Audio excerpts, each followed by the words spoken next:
Hi, Matthew. Welcome to Asia Sky Media. Thank you. We're very honored to have you here. Thank you. Again, my name is Matthew Vodnoy. Thank you for having me here today. I'm really honored to be here today to talk about the judicial race and to talk about me. I'm running for this because I've been an attorney close to 20 years. Based on my experience, my temperament, and my judicial philosophy, I think the timing is right, and I think I'm the right person to be on the bench to represent all of you and everybody in society who needs to have the integrity and respect and faith in the justice system restored. Importance on the judicial branch. That's a great question, and unfortunately not asked often enough. And I think that's more of a reflection of the fact that, like you're saying, the media really puts out there certain races and doesn't touch on ones that also matter. And in particular, this is the third branch of government.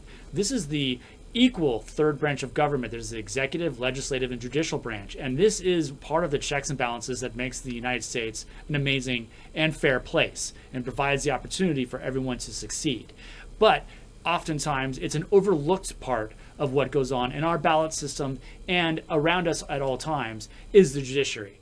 And people need to care now more than ever, because as part of the social reckoning and some of the social justice movements that are taking place, there are people that are seeking office into the judiciary that seek to use it as an avenue to make change.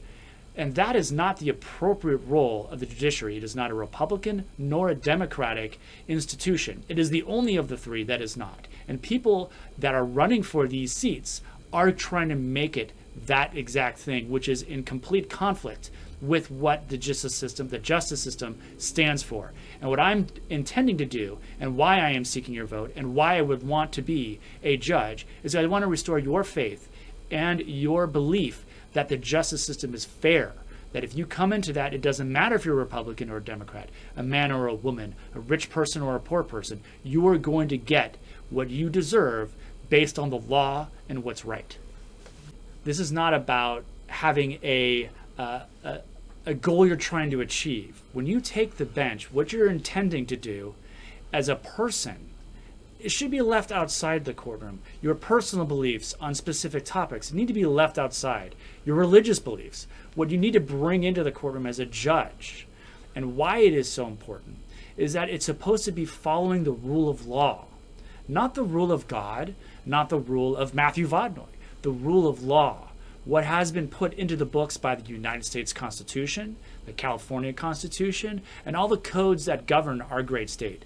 Those are the things that you're intending and required to be imposing and following, not your personal ideology or beliefs. But what you can do as a voter, and what you should do as a voter, is look at what the individual who's running for office, what they intend to do while they're in office. Are they intending, as a judge, to advocate? In other words, are they wanting to be a judge because they want to protect the rights of a defendant?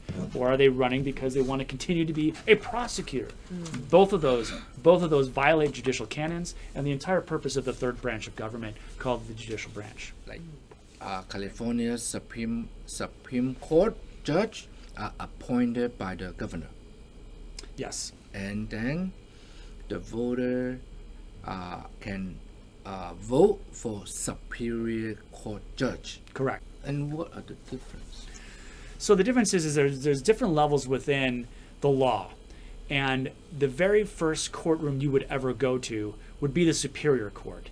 And that is where trials occur. That is where you would have your first touch with the court system. In other words, whether it be a civil or a criminal action. And a civil action is either something that revolves around a family dispute, such as divorce or child custody, or it'd be something like a contract violation, or where you were wronged or harmed in a civil fashion. Whereas a criminal courtroom, it's strictly related to violating criminal statutes. And that's where we find things, something as simple as driving without a driver's license all the way up to the worst, which is murders. Now, the reason why there's a difference is because there needs to be reviews. Because sometimes at the trial court level, which is the Superior Court, mistakes are made. And so there has to be another level where they can review that. That's the appellate level. And then above that is the Supreme Court. Okay. And so there's the United States Supreme Court, which is the highest level of court in the entire country. And that flows all the way down. Everything that they set as law based on their analysis of the Constitution then flows down to every courtroom in every city of this entire country. A lot And of time when voters looking at the ballot, and then when they go through the judicial positions, they will just bypass, just omit that whole part and leave it blank because we don't know whom to vote for. And that's what I'm doing here, is to try to help you and everybody that's watching this understand exactly why it's important. Because, like you're saying, there is this, this level of difference between the Supreme Court and Superior Court, and why it should matter to everyone watching this and to you as well. The Superior Court judges, if any of you had something happen to you, whether you were harmed in one way that was professionally, business-wise, or you were physically harmed, or your property was harmed, it would be people that are running for my kind of seat that you would go to. That would be the level you would go to. Yeah. I see. And that's why it matters, because who you select is going to impact you and your community. So on the ballot, we see that you're running for the seat number 70, Judge number 70. So did you pick 70, or how the candidates are set up this way together? How does it work? So the way it works is every 6 years, every single judge is up for election. And if a judge that's up for election at that 6-year mark does not have a challenger, they do not go on the ballot. So actually, it's a little bit not misleading, but unclear based on all of your ballots who's actually up for election, because the judges that have no challenger are not on your ballot. The only people on your ballot are the 6 seats, including seat 70, where those 6 seats have no incumbent, meaning those seats have been vacated. So those 6 seats are open, and whoever wins this election is going to get one of those 6 seats.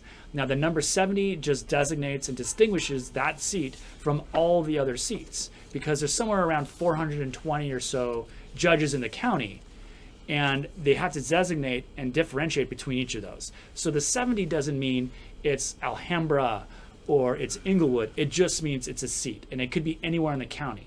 Now, a couple of the other election items or people that are running are actually judges who are being challenged. So Judge Ellswick is being challenged, and there's also Judge Gelfand that's being challenged, and that's because someone decided to run against them. And that's the only reason why those incumbents, as opposed to all the other ones, are actually on your ballot. Among the candidates that are running for the office number 70, we know that there is Deputy Public Defender and the Deputy District Attorney, but we understand that you have been on both sides. You have done both.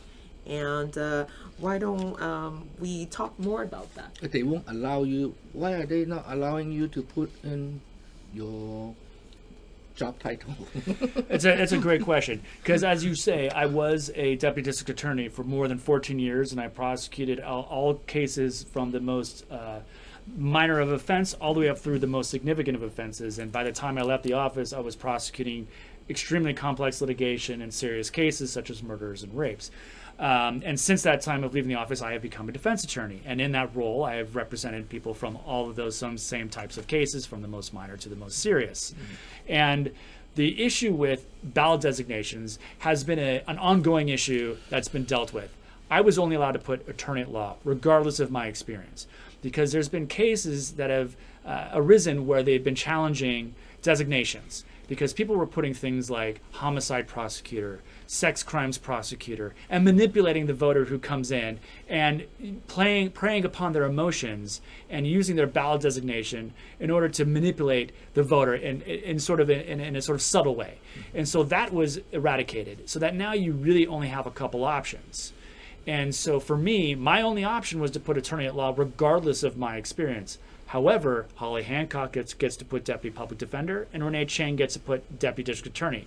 In my view, that still does not even the playing field. We're all really attorneys at law. That's all of us are. Yeah. And if we don't want to manipulate the voter, those should be also eliminated, and it should just be an even playing field, attorney at law. Because every single person on that ballot, that's all we are, and we should not be giving voters such as you the opportunity to look on a ballot and say, oh, I think they're a deputy district attorney, so therefore they must be better, or a public defender, therefore they must be better. And I think that we can't help ourselves, because sometimes we have biases that we don't even realize, and we may want to lean towards one or the other.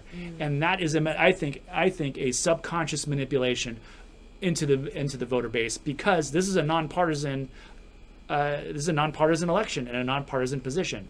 by inserting those titles, what they're doing is giving an unfair advantage to people who are more supportive of prosecutors or more supportive of defense attorneys. Even the playing field and make it all attorney at law. It's not whether you're a man or a woman that makes you a better candidate. It's not whether you're a district attorney or a public defender that makes you a better candidate, because there are great judges that are public defenders and terrible ones. And the same as DAs. There are DAs that take the bench that are great judges, and there are DAs that take the bench that are totally unfair. Just like there, in all kinds of ways, we can look to attributes that subconsciously guide us to make a decision, but they really have no truth as to whether or not that person is a better candidate, whether they're fair and impartial, whether they will treat all people that come into that courtroom in the fair, impartial manner. I see in Office 70, there's a one person, Holly Hancock, the endorsement that she get from Democratic Party. So Holly Hancock is currently a deputy public defender. And I have nothing to say negative about the institution of the public defender's office. It's one of the requirements and what makes our Constitution and our country a great place, is that people that are charged with a crime are entitled to a defense and should be defended.